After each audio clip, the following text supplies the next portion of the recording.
Minister for Manpower will be making a related ministerial statement. Members will be able to seek clarifications on both statements during the debate after this statement. Minister for Manpower. Mr. Speaker, in his statement, Minister Ong has explained why FTAs are critical to Singapore, as well as how they've helped us reap significant benefits for our fellow Singaporeans. The same goes for our openness to foreign workers. We take the same approach when we decide on foreign workers coming to work in Singapore. How does it help Singaporeans? At the start of the 1970s, our GDP was $20 billion. Now, the economy has grown to $454 billion. Foreign workers account for around 1/3 of our workforce. There are more than 2.3 million locals who are employed, and our resident unemployment rate is 4.1%, half of what it was in 1970. We need to understand the real challenges we are facing today in order to have a constructive debate on the way forward. And that is why we're having these two ministerial statements. I will explain with data, with details as to exactly how our foreign workforce policies are implemented in order to benefit our fellow Singaporeans.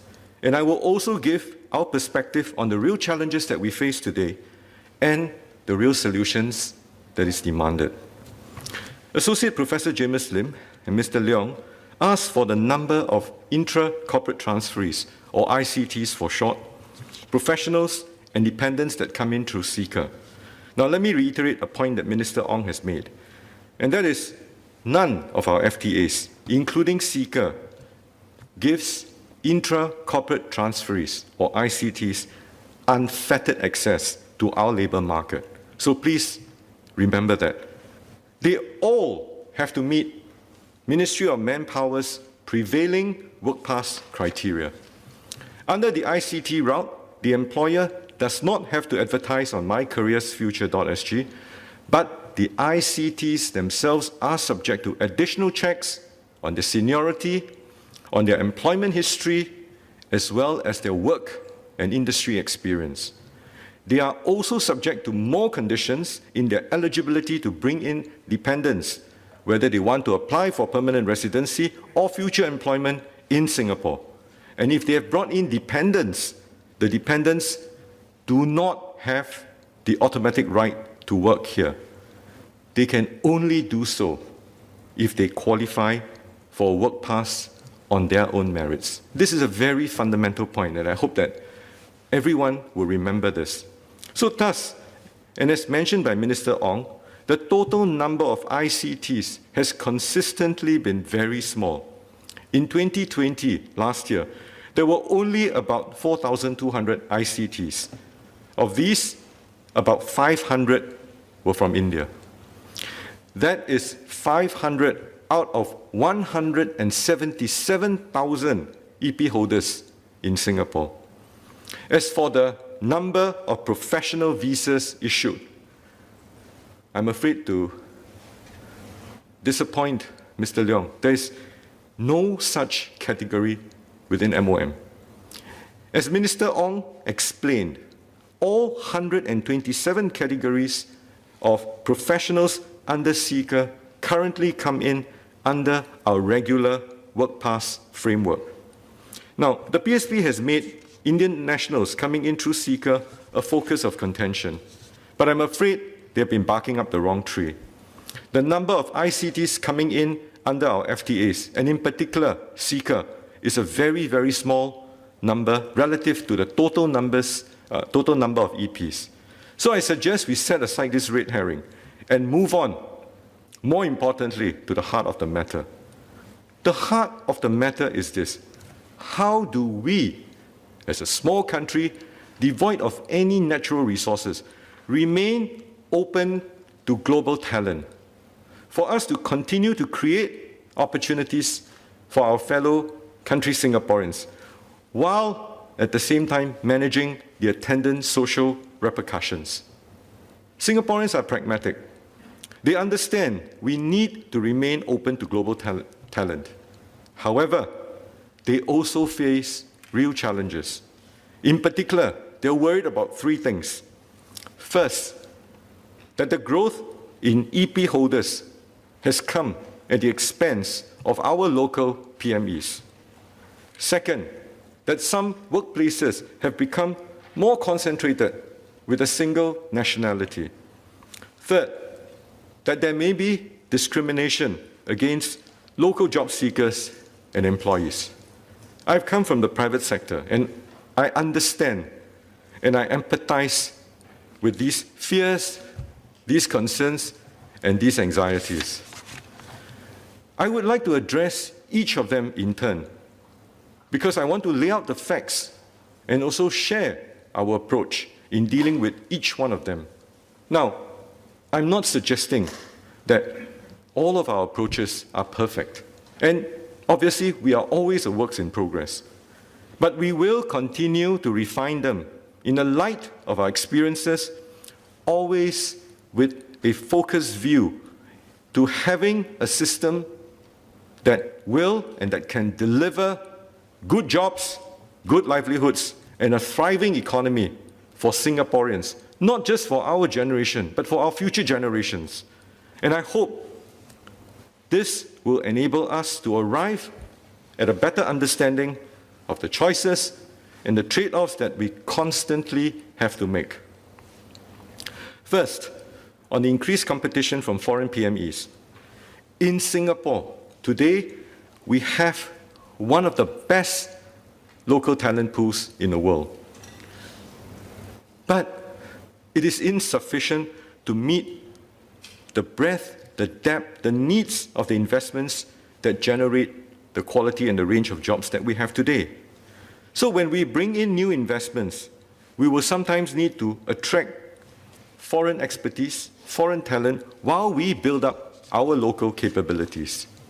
Ms. Hazel Phua, Associate Professor James Lim, and Mr. Satyandi Supat asked for the breakdown of local and of foreign workforce numbers by sector.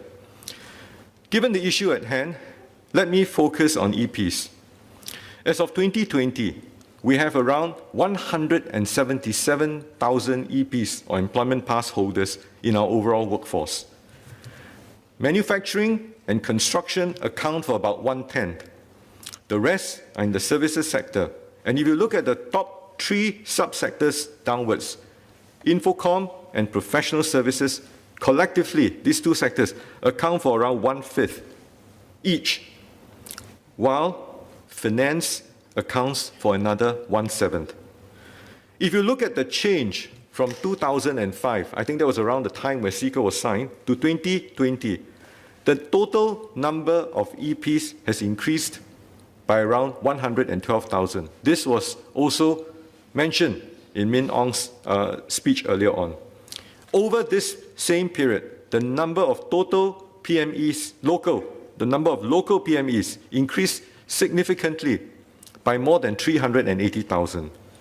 Now, there have been questions asked, both inside and outside of this House, whether most of the growth in local PME jobs was accounted for by Singapore citizens.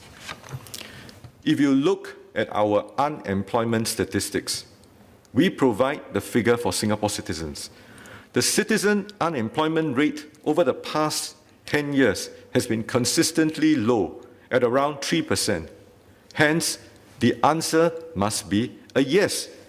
Now, for those of you who have asked how much of this local PME job growth has gone to born and bred Singaporeans, notwithstanding the divisive intent of this kind of questioning, let me state simply that the majority of this growth over the past decade went to Singaporeans born in Singapore.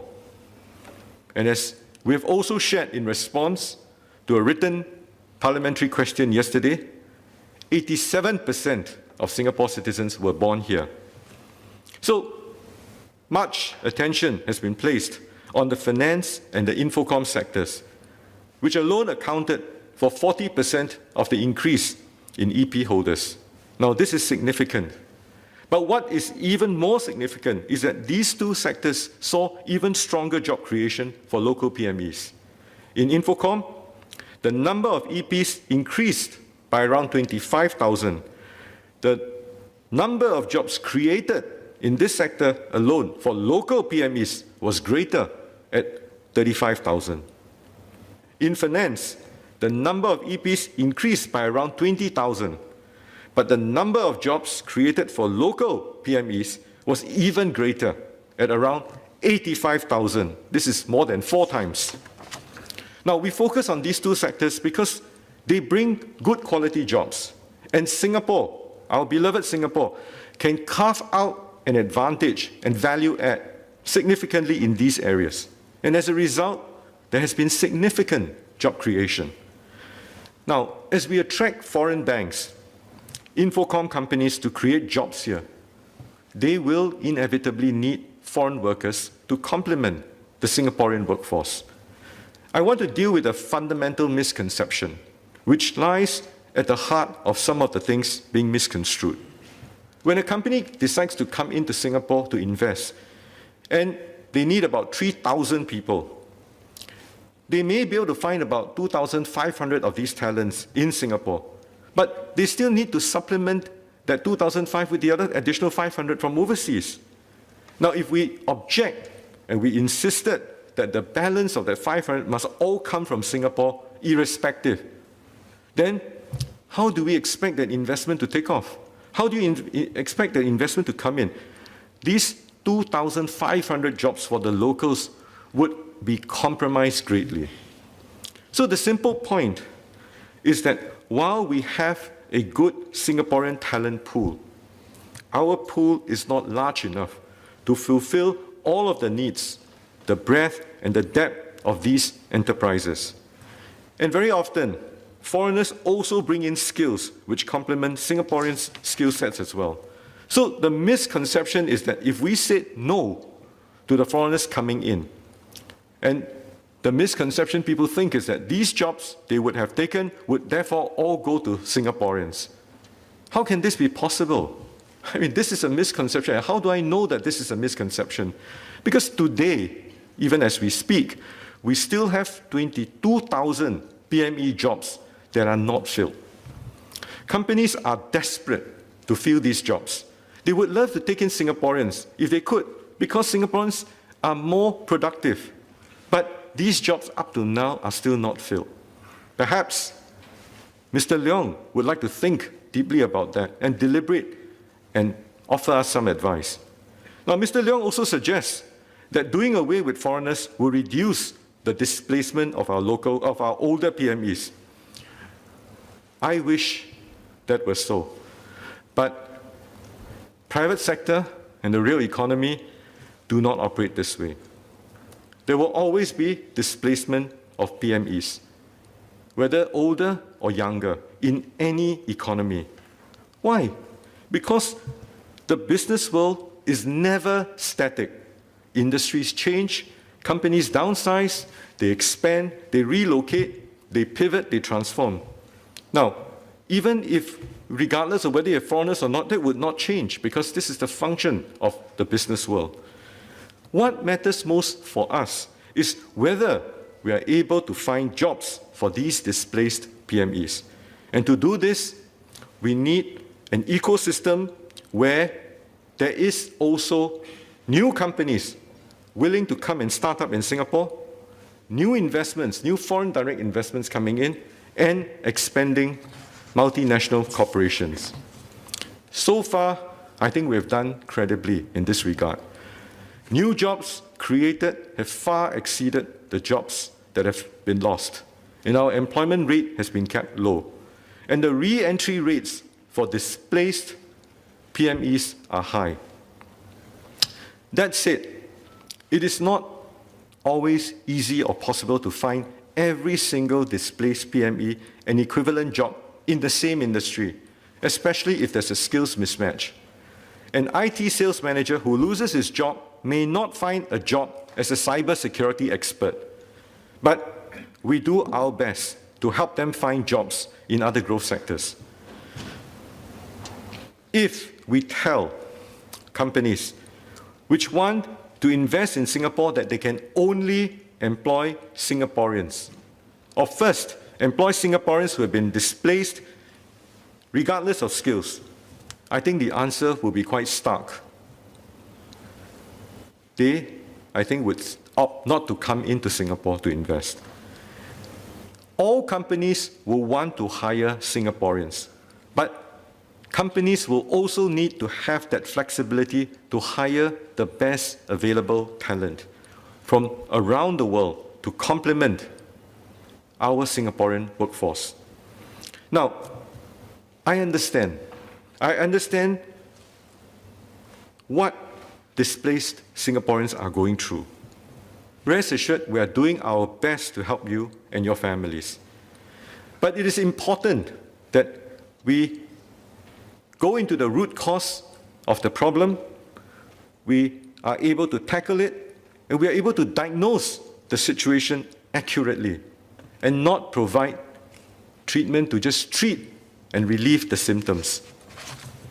Because only when we can identify the right solution, we are able to prescribe, we are able to provide the precise and the appropriate treatment. The fundamental question now is, how do we strike a balance between ensuring that businesses have access to skill sets, to manpower to grow and succeed, whilst creating opportunities for our local workers to grow and to progress? Our strategy to achieve this has always been two-pronged, ensuring that our workers can compete fairly and can compete strongly. So the first is to ensure that our local workers can compete fairly. We do this through our work pass controls. Our prevalent view is that foreign manpower should not come to Singapore just because they are cheaper to hire than locals. They should complement but not displace our local workforce.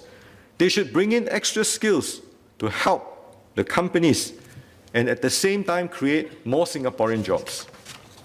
In line with these objectives, at the work permit and the S-Pass level, we have quotas and we have levies in place to regulate foreign worker numbers. We have been progressively tightening quotas. We have been progressively raising levies to reduce manpower reliance, spur job redesign, push for quality growth. Over the past decade, we have consistently and steadfastly held our course in spite of numerous calls from businesses to relax our rules. We commit to productivity-led growth because we believe many of these jobs have the potential to be transformed into good jobs that provide higher real wages and rewarding careers for Singaporeans.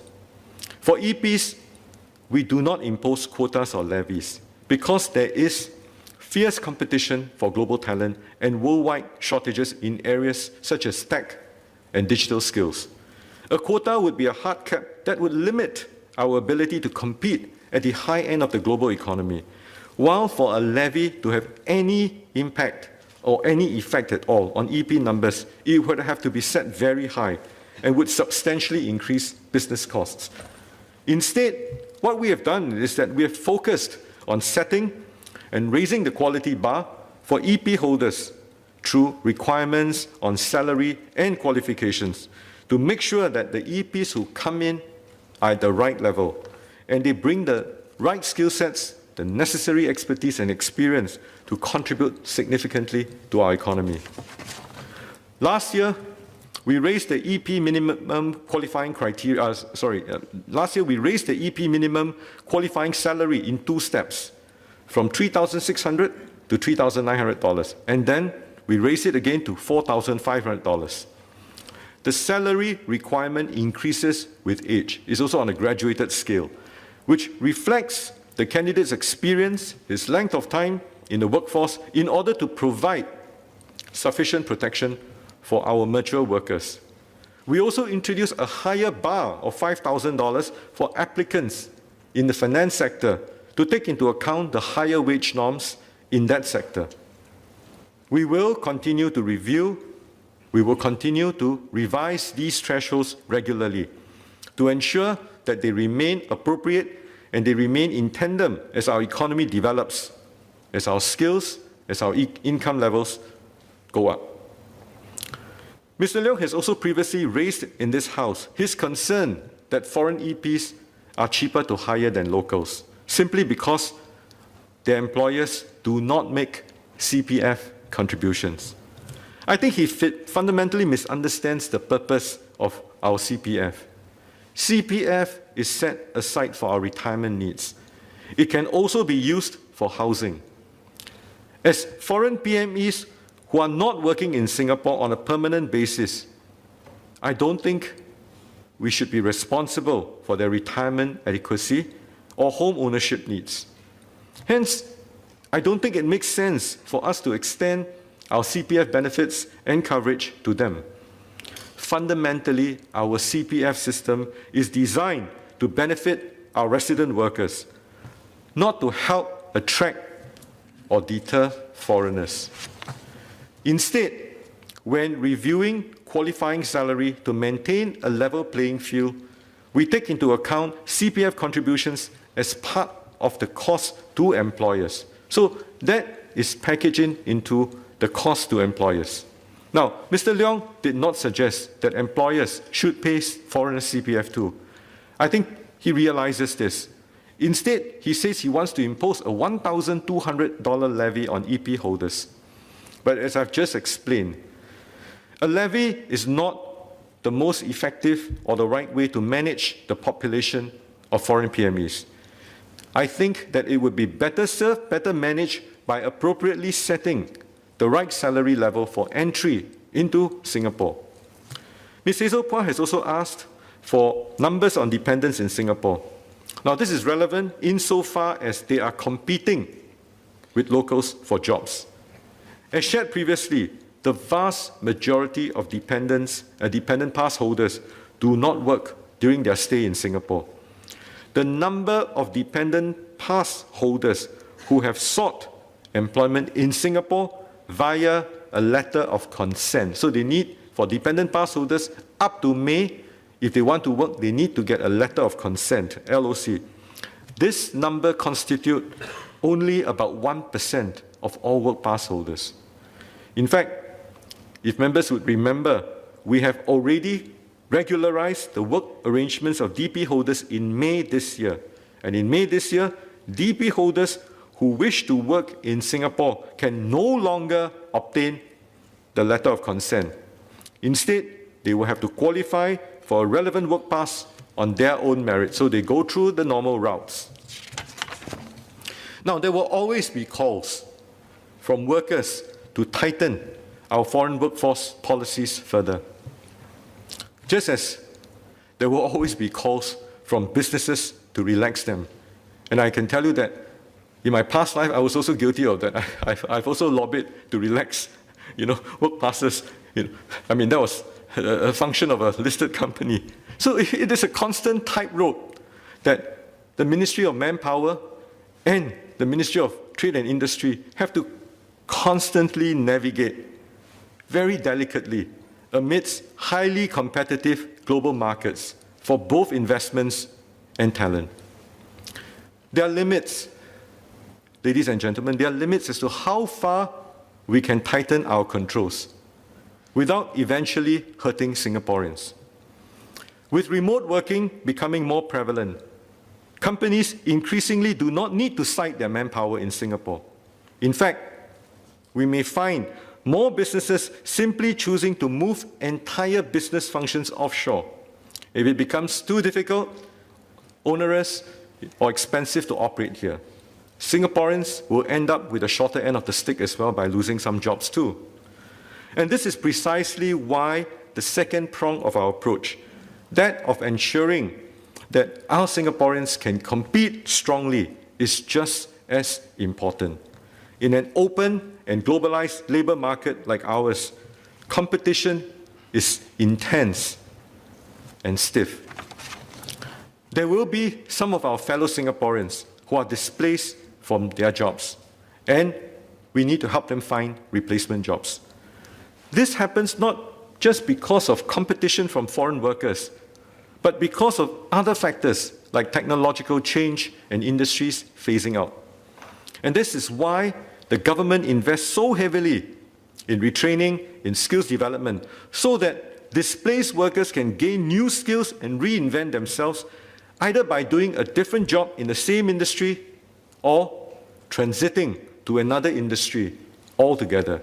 In fact, some industries, as they get sunsetted, we have to help workers to pivot and transform even faster.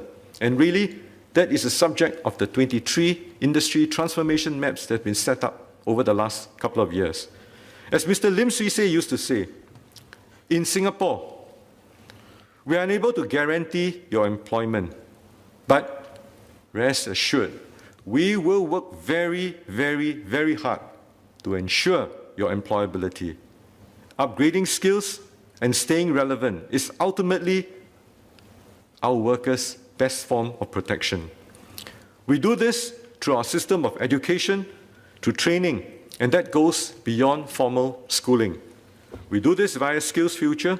We also help displaced Singaporeans through job facilitation and support. COVID-19 has been an especially difficult time for many Singaporeans, and therefore we have stepped up support. As announced at budget this year, we have extended the SG United Jobs and Skills Package, the SGUJS. Ministry of Finance has set aside an additional $5.4 billion to support the hiring of 200,000 locals through the Jobs Growth Incentive, JGI, and provided 35,000 traineeships, attachment, and training opportunities just this year alone. These programs are in addition to long-standing programs such as Workforce Singapore's, WSG's career conversion programs.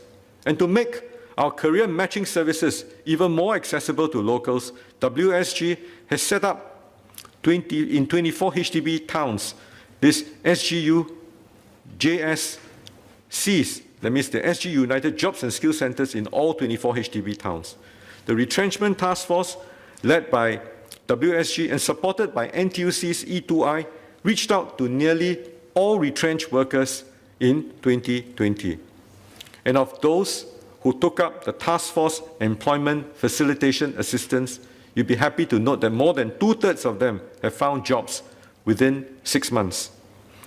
Ms. Mariam Jaafar asked about the effectiveness of the different capability development schemes in building a local talent pipeline. As of end April 2021, more than 110,000 locals have been placed into jobs and skills opportunities as a result of the SG UJS package. Within the first 3 months of implementation, the Jobs Growth Incentive supported 27,000 employers who hired 130,000 new locals. With the support of employers and the unions, the policies that we have put up have preserved jobs for Singaporeans amidst the crisis of our generation. The numbers speak for themselves. Total employment in 2020, excluding migrant domestic workers, shrank by 166,600. Foreign employment took the most hit, shrinking by 181,500. Resident employment, on the other hand, managed to expand by 14,900 in spite of the downturn. We are not quite out of the woods yet, and there is more work to be done. But, ladies and gentlemen, let us also build on what we have collectively achieved so far.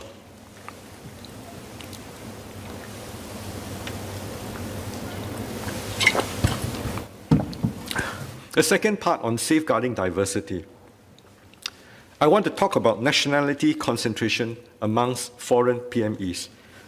Mr. Leong and Ms. Phua have asked for the nationality profile of our work pass holders and their dependents from China, from India, from the US, and from Australia. Ms. Phua has asked for even more granular data on the sector and jobs commonly held by these same nationalities.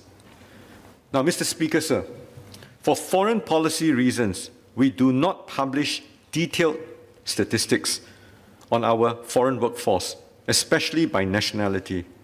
And I'm not aware of any country that reports at that level of granularity requested. But nevertheless, we recognize that if misconceptions continue to spread in spite of all of our attempts to address them in many other ways, even more damage will be done. So I will share some numbers to address the misconceptions and allow for meaningful engagement on the issue at hand. The top nationalities that comprise around 2/3 of our EP holders has been consistent since 2005, namely China, India, Japan, Malaysia, Philippines, and the UK. I believe the interest is really in Indian EP holders. The proportion of EP holders from India has increased from about 1/7 in 2005 to about a quarter in 2020. In comparison, the proportion of EP holders from China has remained relatively stable across this same time period. Now, is this the result of more favorable treatment for Indian EP holders due to CECA? The answer is no. As I've shared earlier, all work pass holders in Singapore have to meet the same criteria before they are allowed to enter our labour market. There is no differentiation based on nationality. Rather, these numbers reflect trends in the global demand and supply of tech talent. The larger increase in Indian EP holders compared to other nationalities is driven by a result of rapid growth and choices of growing our digital economy and finance. As every sector seeks to be digitally enabled, their need for tech talent has grown significantly. We don't have enough locals to fill the jobs available. In the Infocom sector alone today, 6,000 jobs currently remain unfilled.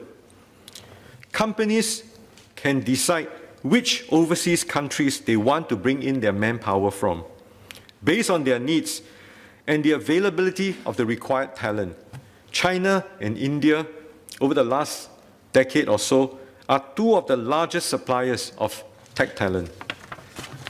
But you would have read, China has sprouted so many unicorns. And they have, the PRC companies themselves have a huge demand of their own. So many Chinese talent decide to stay in China to work. And I can tell you that this is the numbers that we're seeing across the construction industry amongst the migrant workers as well. I think prior to my coming on board as Manpower Minister, I think many members here would know that I deal with the DOMs most of the time. So I can share with you the same statistics.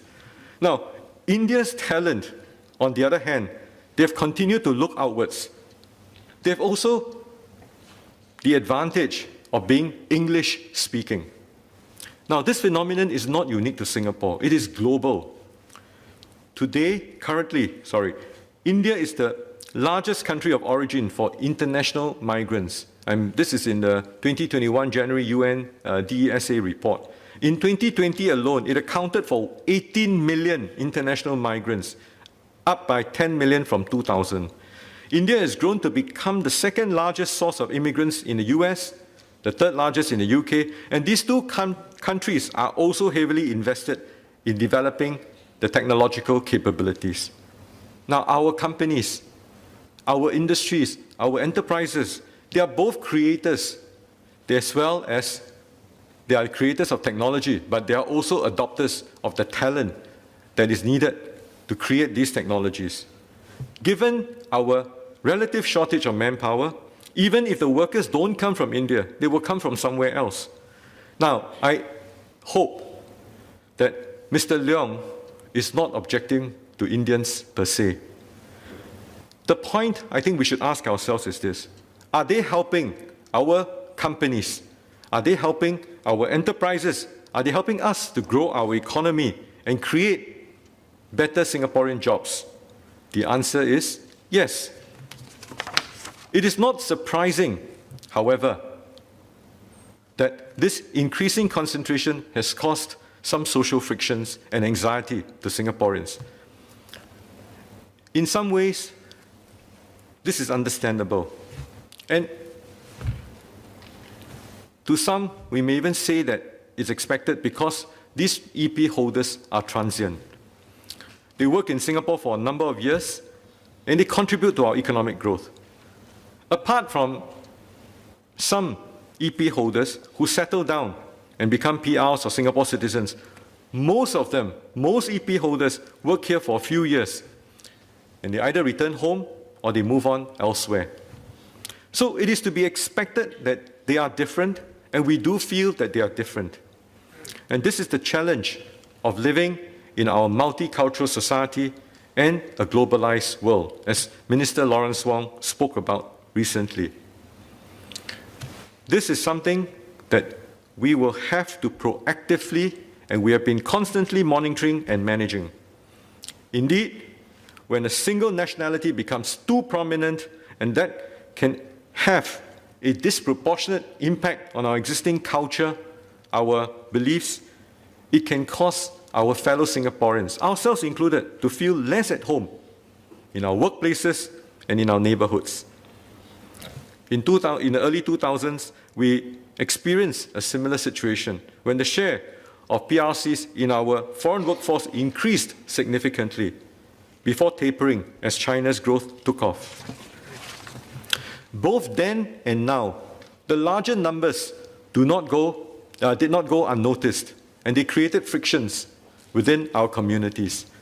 We understand these concerns, which is why we review and we update our work pass policies regularly.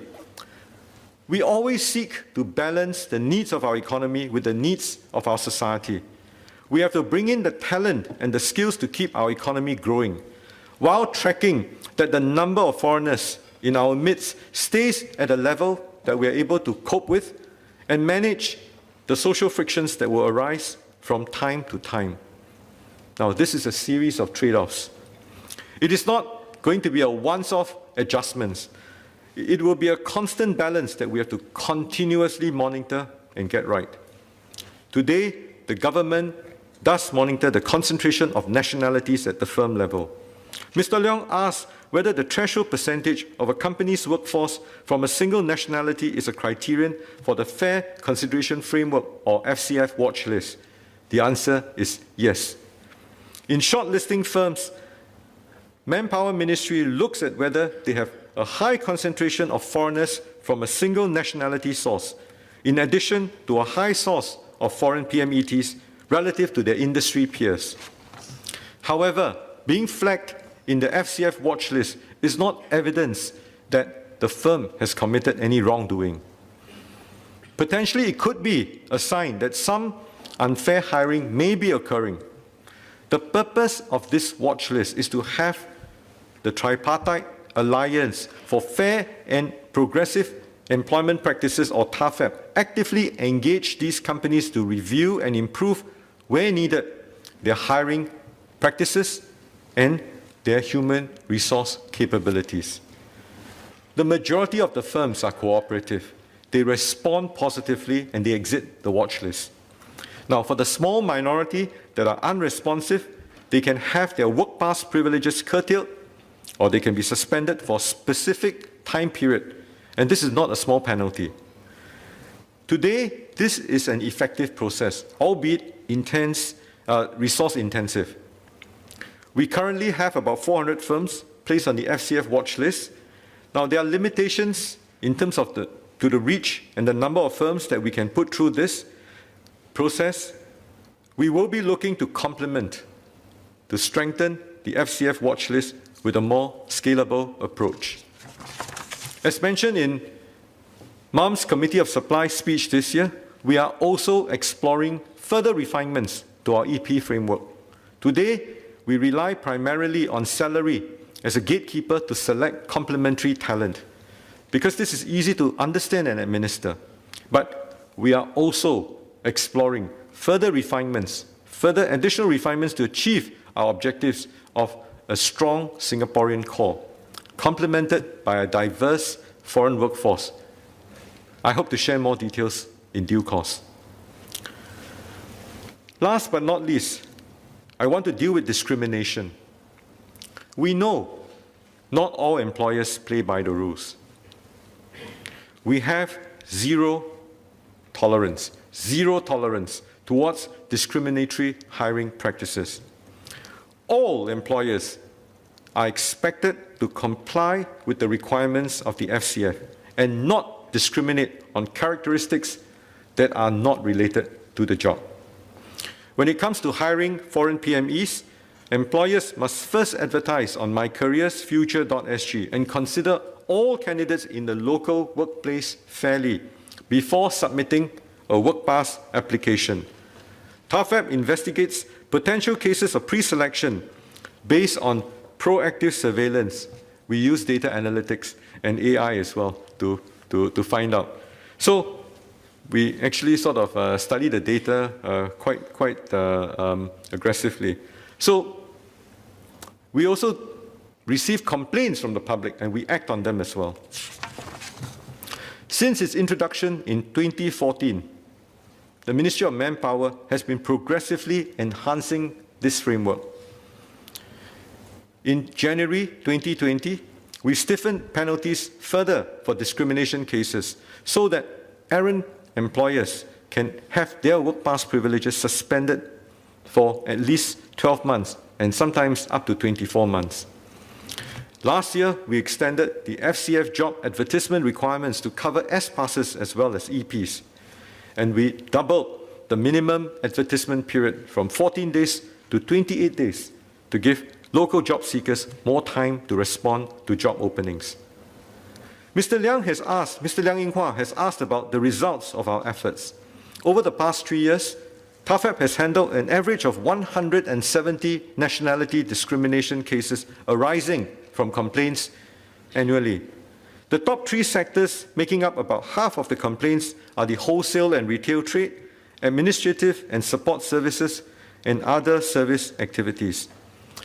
These cases are investigated by TAFEP and where warranted, they are referred to MOM for enforcement. Going forward, we will do more to clamp down on egregious employers with discriminatory employment practices.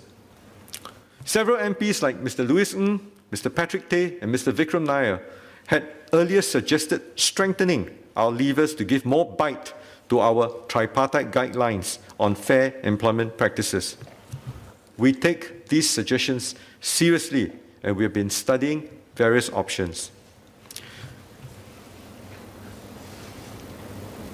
Ladies and gentlemen, on a fundamental level, the government's goal has always been to create a better life and a future for Singaporeans. We do that through growing the economy, through enlarging the pie so that more locals can enjoy better jobs and a higher standard of living. We do that by tirelessly building up the Singaporean core through a world-class education system, through continuous upskilling and reskilling. And we do that through working closely with all stakeholders involved to stamp out discriminatory employment practices and ensure a fair playing field to protect our Singaporean workers. There are careful balances and trade-offs to be made all the time. The government is intent on keeping this balance right to achieve the goal of creating win-win outcomes for all. MUM will always be both pro-worker and pro-business. And this is necessarily a joint effort. The power and the responsibility to make this happen does not lie with the government alone. Businesses must be fair and progressive employers. They must win the confidence and the trust of their employees and the wider public by investing in a strong Singaporean core, even as they complement it with a diverse foreign workforce. Workers, too, must adopt a growth mindset and continuously develop their skills. This is the spirit of our pioneers, who are resilient in the face of challenges and daring in new opportunities. Unions and trade associations and chambers or TACs must continue to serve as multipliers of these positive changes. They help to build the bridge between government and businesses and workers, and they have spearheaded important initiatives to help our businesses and workers transform and upskill. And I hope members of all parties take their responsibility. They must take their responsibility as representatives of the people seriously and work towards constructive solutions and avoid exploiting divisive fault lines. The tripartite partnership between unions, employers, and the government is the real reason why we have managed to succeed over the years. We are at a critical inflection point in our economic development. The pandemic has caused significant economic damage the world over. We face many challenges in the post-pandemic era, but there are also abundant opportunities if we play our cards right. We've distinguished ourselves internationally with how we manage COVID, and we have enhanced our trust premium. Many businesses are now looking seriously at investing more in Singapore, which will create good jobs, but only if they can get enough workers, foreign workers as well, to supplement our local workforce. If we can bring them in, we can continue to grow our economy for another 5 to 10 years.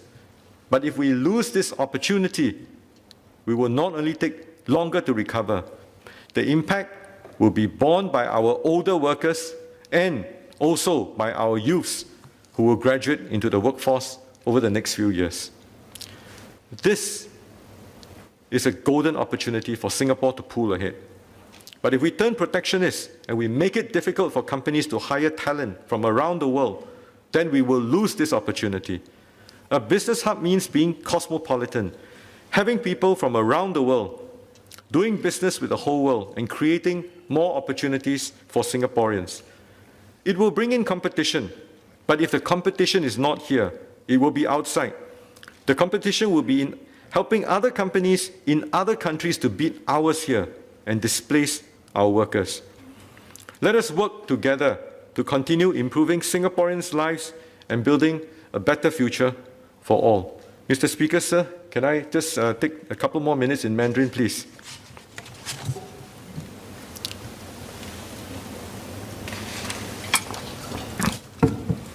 建国以来，新加坡经济政策的基石一直以国人作为中心。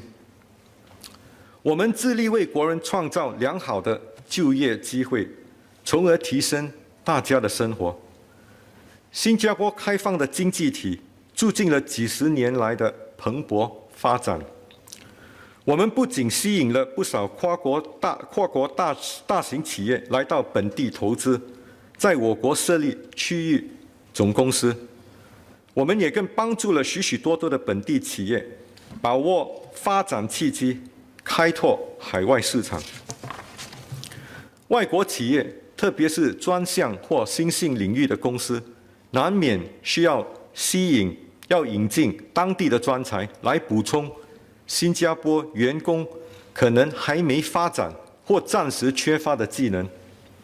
但这些外界专业人士所带来的专项技能，在公司起步和发展的过程中，都可以转移给新加坡员工。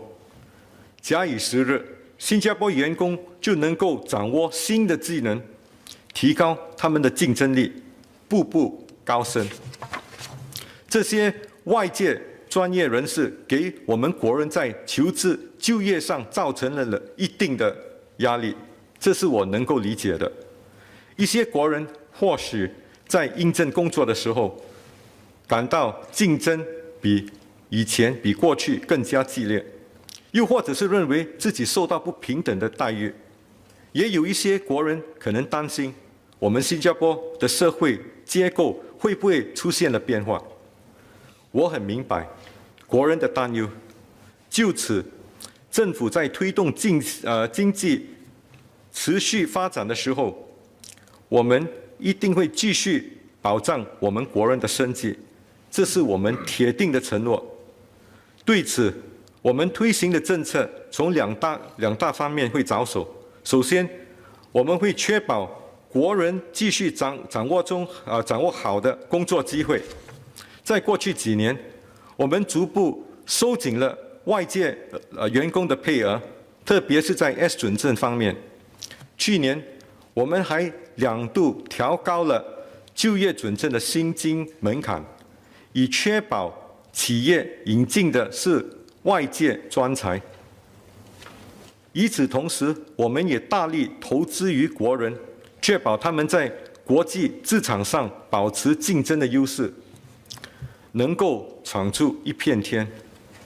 其次，保障新加坡人在职场上受到公平对待，我们更新了公平考量框架，加重对违劣雇主的惩罚。人力部也正在探讨如何进一步的改善我们就业准证的框架。所谓人生可比是海上的波浪，有时起，有时落。好运、坏运，总是要照着功来行。Somehow it sounds different when I speak in Mandarin. You know, you're supposed to sing it in Hokkien. You know, 多年来 I think even Mr. Pritam Singh knows that it's a Hokkien song.